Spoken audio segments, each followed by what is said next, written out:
has brought a big focus on the role of workers in society. The millions of workers who were previously described as low-skilled or unskilled, undervalued by the bosses and the government, now quite rightly recognised as what they are, as key workers.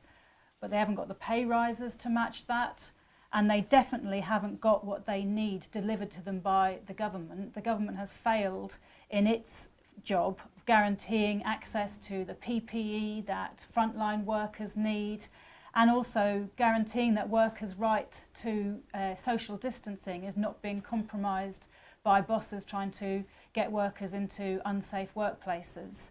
These are issues that are highlighted on the front page of the Socialist paper this week. Where's our PPE? Where's our testing? Where's our money as well? Because obviously we still haven't got the guarantee that all workers get what we demand, which is full pay, furloughed, sacked or not able to work. There's also now, with the increasing discussion around the exit strategy, starting to be talk of different sectors going back into the workplaces, of car workers going back, of garden centres opening, and also some discussion starting to take place amongst Tory ministers. They can't agree on much, but on whether the schools should reopen and when that should happen. And that will mean that workers in the workplaces are being joined by workers who might be faced with being in the workplace, all starting to think about workplace safety. This is an issue that the Socialist paper and the Socialist Party has been discussing from the start of this crisis. This week in the paper, on page 2, in the Socialist paper, you'll see there's an article, "London bus drivers' action over safety stops front door boarding." Obviously that was an issue of the safety of the drivers, and we also have reports from workers across the health and care sectors, which continue to show that workers' action has been key where safety improvements have been implemented. And the purpose of today's live broadcast of this that we're doing now, this event that we're doing now, is to dig into some of those issues a bit more with Rob Williams, who's the Socialist Party's industrial organiser, and discussing with a lot of the Socialist Party members who are active trade unionists in their workplaces, in their sectors. And these are obviously extremely pressing issues. And we're going out live today on a Friday. Next Tuesday is the 28th of April. That is an important day because it's International Workers' Memorial Day. And sadly, that is always an important day on the labour movement calendar, as workers, always are unfortunately losing their lives at work, often where bosses are cutting corners on health and safety, and that is a constant issue, obviously brought much more to the fore by the coronavirus crisis, where we've seen the deaths in the health sector, on the buses, in the care sector, and elsewhere. Rob is going to be able to tell us a bit about what is planned for this year's International Workers' Memorial Day, the events that have been planned. So basically what we're saying is that this is important for you. These issues are going to be important for you if you're in work, if you're currently working from home but at some stage are going to be going back into work, if you're furloughed, if you're shielded or whatever. These questions of how the working class can organise against the attempts by the bosses to prioritise profit over safety are important questions for all of us.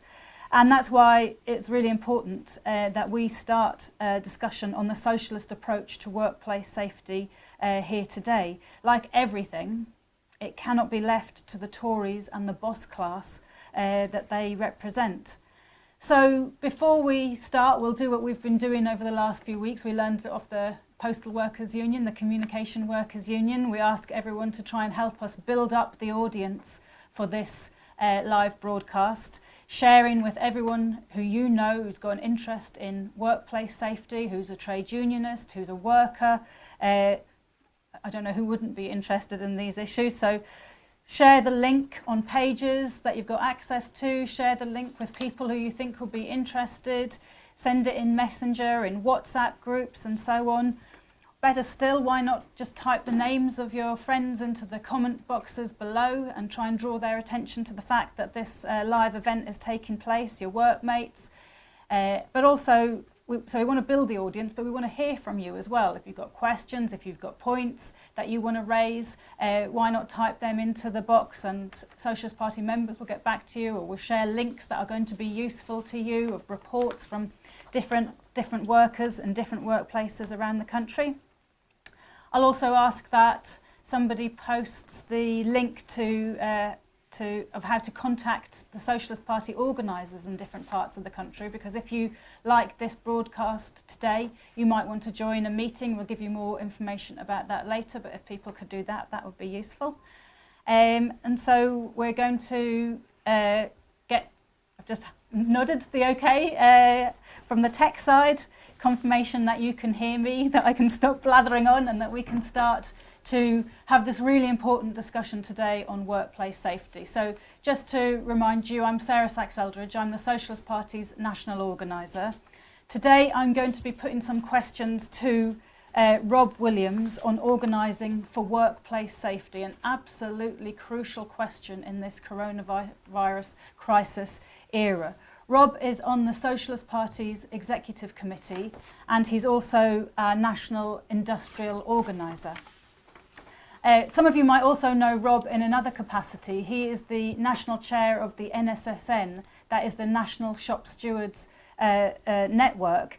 He's obviously in a personal capacity here in that basis. And I just flag up before we start actually that if you want to participate in a discussion with trade union activists, workplace militants from across the country, there is going to be an opportunity on Sunday to do that when the NSSN is also hosting an online event. That will be more of a meeting. It's at 3 o'clock, and I'll ask that somebody posts the Zoom details now for people to be able to find out about that. But I think without further ado, since you can hear us, you can see us, we'll get started on the questions. Hello, Rob. Oh, yeah. So the first question, as I mentioned, next Tuesday, 28th of April, is International Workers' Memorial Day. This event has a lot more importance this year, doesn't it, Rob? Yeah, absolutely. And unfortunately, a lot of workers, I don't think, know about Workers' Memorial Day. But believe it or not, in every year, then workers die and are maimed because of injuries at work. But you're right, Sarah. This year, I think it really is a massive day in the diary, and I think it's an opportunity for the labour and trade union movement, for workers to make their mark in this tragic pandemic. But the point I think we want to make is that it's not a memorial. The motto of every Workers' Memorial Day is remember the dead, fight for the living. And I think, that is every year that's important, but even more so this year. And therefore, as people may be aware, the trade union leaders have called for a minute's silence for all those workers who tragically have passed away during this pandemic.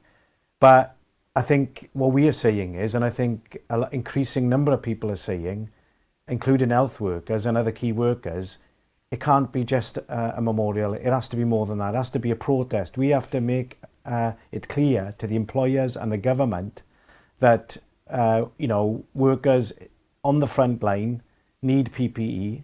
They need a safe working environment. They need a capacity that allows social distancing. In short, they need to go to work, come home and be safe in work, doing the absolutely vital jobs that they're doing to keep people safe and to treat people and to give us food and all the other key issues, and of course transport people to work as well. So what we are saying is that take your trade union banners, take your placards, take the slogans to that minute silence, and perhaps take it a bit further. We've heard of workers at hospitals around the country that are starting to discuss actually, well, could we stay out a little bit longer than a minute? Could we stay out for 15 minutes? Could we stay out for half hour? Could workers for instance, in what is deemed non-essential work, take it a bit further, actually not go back to work? Those are discussions that have to be had in all of those different workplaces. But the signal we want to send is that workers now more than ever have to be organised, have to be organised in a trade union, because the trade union is your best defence from the boss's attacks, and of course, tragically, the effects of this virus as well. And I guess it would be useful, wouldn't it, if people in the comments below, if they wanted to post any information that they've got of those kind of events taking place on Tuesday, or if there's workers walking out of hospitals or other workplaces for periods of time. Let's share it and let's get a picture of what's going on around the country, because I think that would be really useful. And like Rob said, let's try and obviously do everything that we can in terms of making this a fitting memorial for those who've lost their lives previously and during this crisis. But also, let's make it a protest against, further unnecessary loss of life.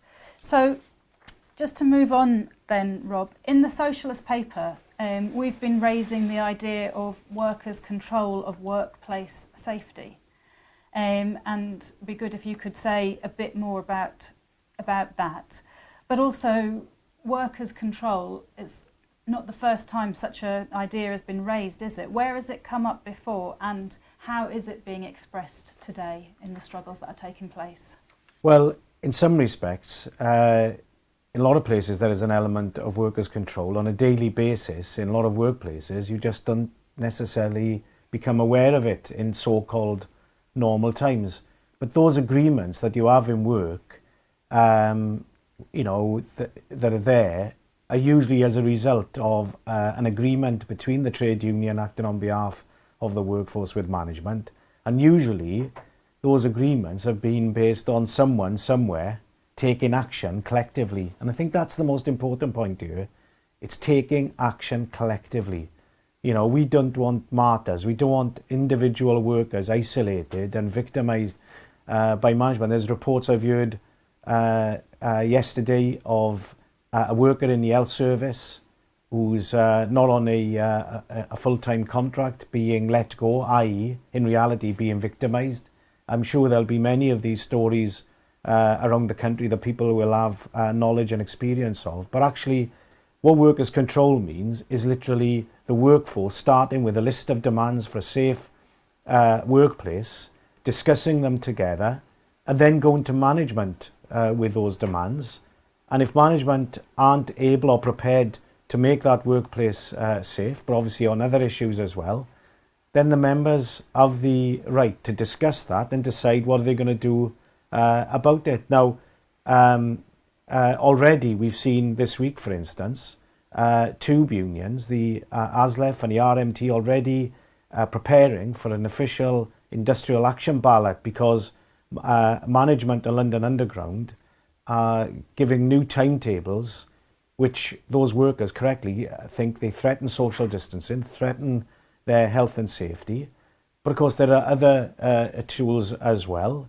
There's Section 44 of the Employment Rights Act 1996, which I think is an important, useful tool. And when you read it, workers I think will be surprised to learn that actually you don't have to work in an unsafe environment. Now what I would say about that act is that it is an important tool, but perhaps the most important tool is to give workers confidence that actually right is on their side. And while of course we use every weapon and tool available to workers, actually the most important one is backing that up by taking industrial action, or acting at least collectively. So in many ways I would say the workers work together, their demands go to the employer with their union, and if the employer is not prepared to make that workplace safe, then you discuss and decide what action you're prepared to take. And we've seen that happen throughout this pandemic. I think it's important, this interview. I think it's important, our Zoom meeting on Sunday, the NSSN bulletin that goes out every week as well, because what we are trying to explain, I think, or if you like, shed some light on, is our workers have been taking action throughout this pandemic, and in many cases, winning important victories that have made their workplace safer, or have guaranteed that they get paid, guaranteeing their income, guaranteeing their jobs. And of course, it's not just in Britain. We've seen across the world as well. We've seen Amazon workers in America taking strike action. And of course, we've seen that across Europe as well. So when workers act collectively with a clear set of demands, that is backed up by action, many times they can win important victories. Thanks, Rob. And I'm just wondering if, just because we've got people here now, if you wanted to elaborate a little bit on any of those examples that have taken place. I mean, obviously, we have got lots of reports in the Socialist paper, and we do want people to have a read of that. But it might be worth just giving a couple of ideas of some of the examples where workers have organised and what they've been able to achieve, just because people can then take it into the discussions that they're having with their workmates or trade union branches or in whatever capacity they're able to discuss these issues. Yeah, absolutely. Well, there's been a whole number of examples of Royal Mail workers across the country, in Scotland, the south of England, but other places all over the country, taking action together to make sure that the workplace is safe. We've heard reports of firefighters in Surrey, we've heard of bin workers in the Wirral, we've heard many examples as well. But also want to draw attention to, I think there's been a fantastic campaign in London by bus drivers, and I want to salute the Socialist Party member Moore, who's been heavily involved in this. But you had a situation, and obviously people in London, if they get on the bus in the morning, then tragically there's been up to about 30 London transport workers who have tragically passed away during this pandemic. Over 20 of those have been bus drivers, and they clearly demanded a safe environment.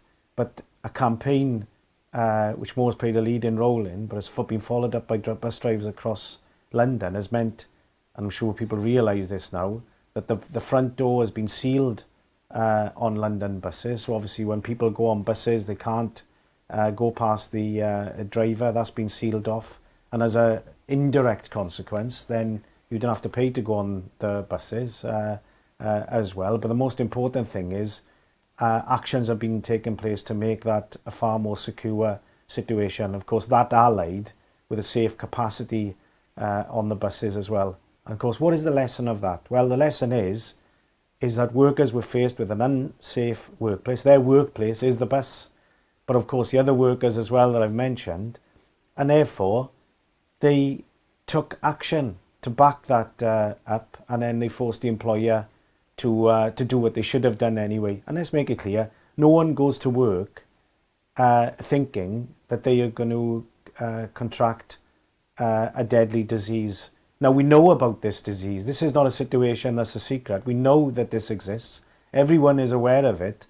And therefore, we have to have a safe workplace. But unfortunately, that's not going to be guaranteed by the employer. We have to fight for it. Thanks, Rob. And I understand that the NSSN has been supporting some of the demands that are coming out of construction workers about the issues that they're facing. Did you want to say anything about that?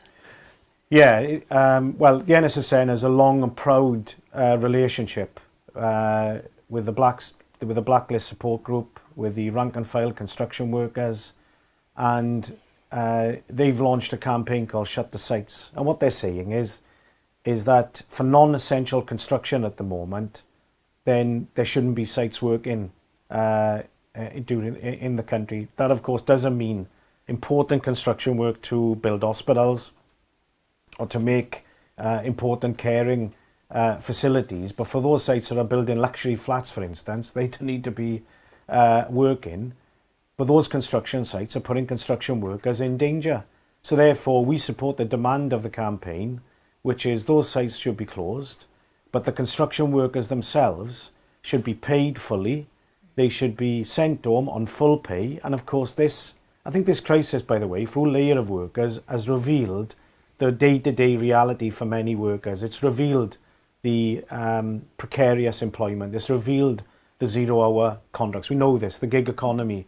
And it's also revealed, of course, that there are many construction workers who actually aren't paid and employed on the proper basis. We want direct employment for the construction workers. We want workers fully paid and fully protected. So therefore, we don't just say shut the sites and forget about the workers. No, shut the sites, but employ those workers on a correct basis. And if they don't work through no fault of their own, they should be treated like every other worker, and that is they should have their full pay at this time. I also want to give a shout out to Real News, which is a video cooperative as well, who again is doing a fantastic job publicising the work of the construction workers, but also health workers who clearly are at the front line at the moment. Thanks, Rob. And you mentioned there are kind of few aspects of a programme for workers in this situation, and I just wanted to take this moment to highlight the Workers' Charter that the Socialist Party has produced. And this has been produced with the idea of it being discussed and used as a tool in workplaces for workers to draw up a list of demands and of action that they need to take. And also you just mentioned there workers like zero-hour workers, precarious workers. A lot of the workers that you've talked about who've been taking action, the postal workers, the bus workers, they're quite well organised in trade unions. And many workplaces, you're dealing with situations where you might not have a strong trade union organisation or any trade union organisation. So what would you say to workers who are watching this now, who have got issues in their workplaces but don't yet have the organisational structures?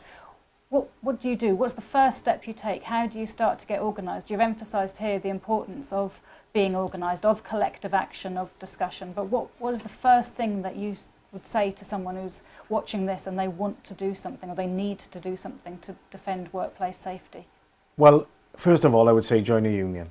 So whatever sector you're in, join a union, join, the likes of Unite or the Bakers Union, or the RMT or the GMB, whatever union is organised in your section, have a look at it. And by the way, we are happy to help in that. If you want to contact the Socialist Party or the National Shop Stewards Network, we're happy to discuss with you about that. But of course, what we don't say is just wait for that, hang around and wait for that day when, if you like, your membership is processed. And we're happy to help organise anyone and in that situation. The first task anyway is you start with the workers you're working with. You start discussing with them. And that, when we say formulate the programme of demands, that's what we mean. What does that mean in this situation? Well, I think it's clear, isn't it?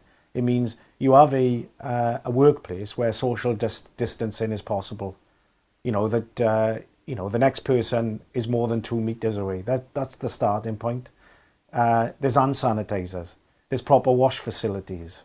Those are the other. There's PPE available if required. And by the way, PPE, that means that we don't have the disgrace at the moment where we have health workers and key and emergency workers who have to use the PPE over and over again, putting them and the people they're dealing with at mortal danger.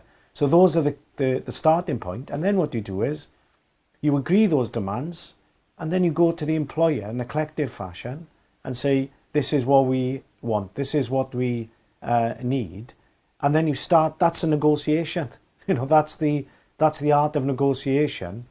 But the best negotiators are the ones who have members behind them who are prepared and able to take action. But even if you're in the process of starting to think about getting organised, then I think it's important that those are the basics. And can I just say that in the next 7 days, we have 2 very important dates in the calendar of the trade union movement, which, as you said, Sarah, are probably more important this year. We have Workers' Memorial Day on Tuesday, but a week today, we have May Day. May Day, the day of the working class, the organised working class, which I think is very, very important. And I think what we are saying is we want to make that a red flag day. The red flag is the banner of the working class in struggle.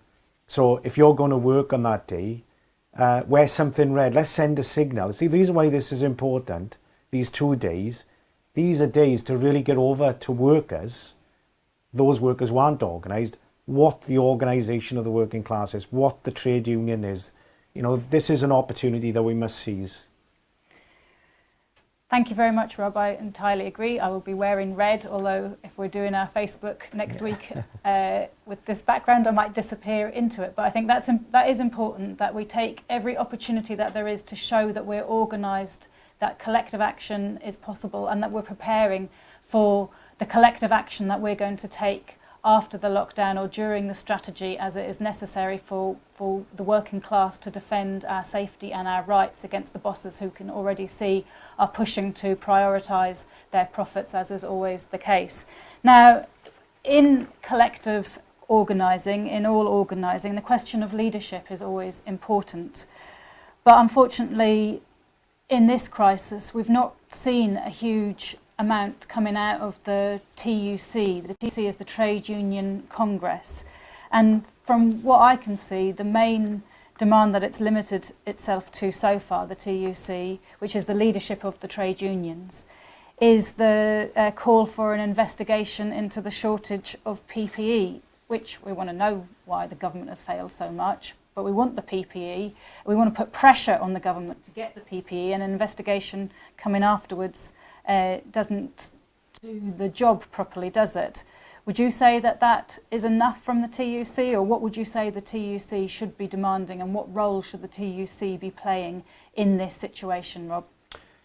Well, I totally agree with you, and I think the problem is during the pandemic there has been a tendency, unfortunately, not just for the TUC but for some trade union leaders, to succumb to this national unity mood that is being sort of created really by the media, by the government, by the capitalist establishment. You know, this idea that we're all in this together. And of course the danger with that is that disarms workers, that blurs what is needed, that gives the impression that somehow if we're in partnership with the government, well, let's not suspend our disbelief. This is the same government that spent the last 10 years unloading the biggest austerity offensive we've seen for a century. Boris Johnson, who would probably like to disassociate himself a little bit from that government, but did serve in it from time to time when he wasn't Tory London mayor.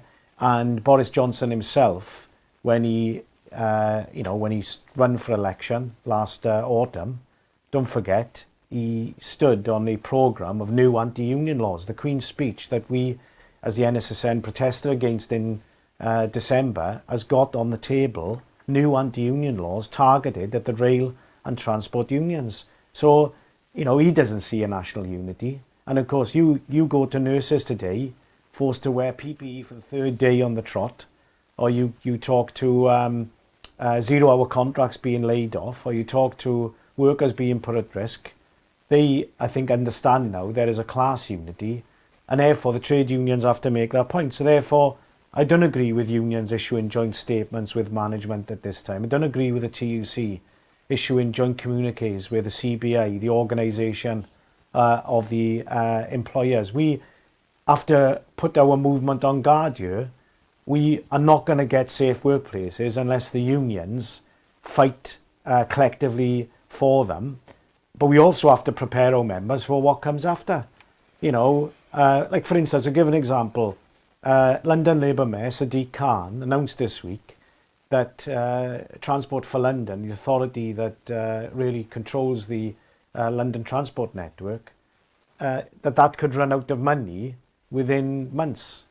Well, of course, there are transport workers who will be looking at that announcement and saying, well, are we going to pay the price for this crisis? Am I going to pay for am I going to have my wages cut? Am I going to have my pensions attacked? Am I going to have my jobs terminated after this crisis? And I think the danger of succumbing to national unity is that you blur that. You can give the wrong impression. We have to put workers on our guard. I'm sorry about this, but we have to make the point loud and clear to the employers, to the Tory government. We fight you now for a safe workplace. We fight you now to ensure our jobs and incomes are protected. But if you come at us in the months and years to come, when, if and when this pandemic clears, and we all hope it does, then we as a movement collectively will take action against you to defend what we think should be the minimum that we should be entitled to. So we have to make that absolutely clear. I don't believe that the employers, including the government, are going to look fondly on the unions at the end of this pandemic and say, right, everyone work together. We're now going to have everyone's going to have the pay rise. Everyone's going to be treated well. The employers' attitude, and the Tories as their representatives will be saying, someone's got to pay the price we've got to tell them, through our struggle, through our organisation and preparedness, that it won't be working class people. Thanks very much, Rob, and that's going to be the end of our discussion today. The aim of this live broadcast from the Socialist Party was to try and help build the confidence of workers, working class people in general, to fight back, to fight for the workplace safety that we all need, and to also clarify in a way what are the tasks of the labour movement now in this situation under lockdown, in the exit strategy, and also preparing for the struggles to come, as Rob has just alluded to. So if you found this video useful, we'd ask that you please like it, that you share it with people who you know are also thinking and worrying and trying to organise around these issues, that you like our page. During the course of this discussion, Rob Williams, the Socialist Party industrial organiser, he mentioned the struggle and the actions taken by workers in the US working for Amazon, and we stand in solidarity with workers across the world who are fighting back on these same issues as the crisis rolls across the globe. And we are internationalists. We are part of a socialist world organisation called the Committee for Workers International. The Socialist Party is affiliated to the CWI, and we'd ask that you have a look at the website of the CWI, which is socialistworld.net, which is full of very important socialist analysis, Marxist analysis of the situation, but also brings you news and important examples of workers' fight back from other parts of the world as well. Obviously, I must also point you to the Socialist Party website, which is full of all the reports that Rob was mentioning there, on the buses, on the tubes, in the civil service, all these places where workers' struggle is taking place, and that's socialistparty.org.uk. And there you can find the articles from the Socialist, but you can also find the way that you can subscribe to the Socialist, so you get it delivered to your door or to your device every week, and we would hope that you would do that. There's also Socialism Today, which is the monthly magazine of the Socialist Party, which goes into greater depth, which is a very important read for everyone who's interested in those ideas. And we've just posted on the Socialist Party website the key article from the next issue of Socialism Today, Britain's Special COVID Crisis. And that really is something that everybody should have a read of, and we'd like to hear from you what you think of the ideas that we're putting forward in that article. Of course, we are not able in this crisis to raise funds in the normal way, so we're always asking in these broadcasts if people can donate, hoping that somebody can post the link to how you donate at socialistparty.org.uk/donate. We rely entirely on the support of our members and of those who support our ideas. We don't have a ban on donations from big business, but we haven't yet had many offers coming in. So it's the working class that supports the Socialist Party financially. But if you agree with us, if you've followed our broadcasts, last week we were on the exit strategy, previously we've been on socialist planning.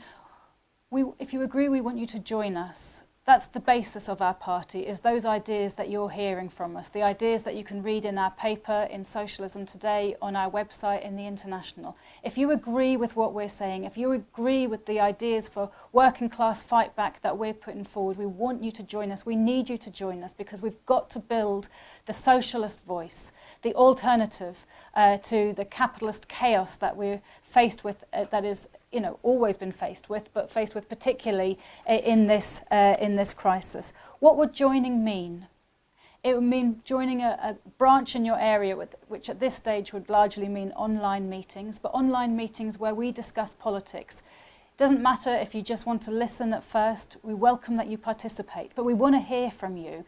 Everyone's questions, everyone's experiences is valuable, but we want to collectively develop our socialist understanding, our Marxist understanding, and then work out how we can use those ideas to help the working class to fight for the socialist transformation of society that is needed, to build a socialist, democratic socialist planned economy capable of meeting the needs of all, not this capitalist chaos that has been exposed in this crisis.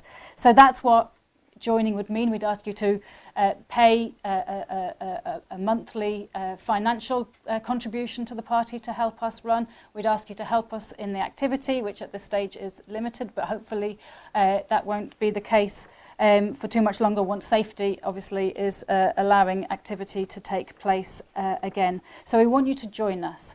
As Rob mentioned earlier and I mentioned earlier, on Sunday there's going to be a meeting of the National Shop Stewards Network, which the Socialist Party supports and many of our members participate in, which is a network of militant fighting trade unionists and workplace activists. That's at 3 o'clock, a Zoom meeting. Anyone can participate in that.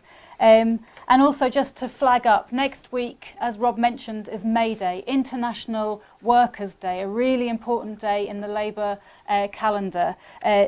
Rob has already mentioned the idea of wearing red on if you're going to work, if you're going about your business, as a show of collective kind of setting down the marker that the labour movement has not gone away. In fact, we're organising more than ever and ready to fight back. But next week, in terms of the broadcast, we're not going to be coming live at 1 o'clock. We're going to be joining with our sisters and brothers in the Socialist Party Scotland at 6 o'clock. They're hosting an international May Day rally on capitalism in crisis and fight for a socialist world, and that's going to have speakers from across the world, from India, from Germany, from the US, from north and south of Ireland, obviously from Scotland and England and Wales, but also from France, and we'll have a speaker from the Committee for a Workers' International. So I'll shut up now and let you all get on with your day. Hopefully see you for that rally next week. Hopefully see many of you sending in photos and reports of activity that has taken place on International Workers' Memorial Day on Tuesday, the 28th of April. Hopefully see you in the struggle in building the socialist voice and preparing for what comes next, as we have to continue to fight for the working class interests against the bosses and this capitalist crisis. Thank you for watching.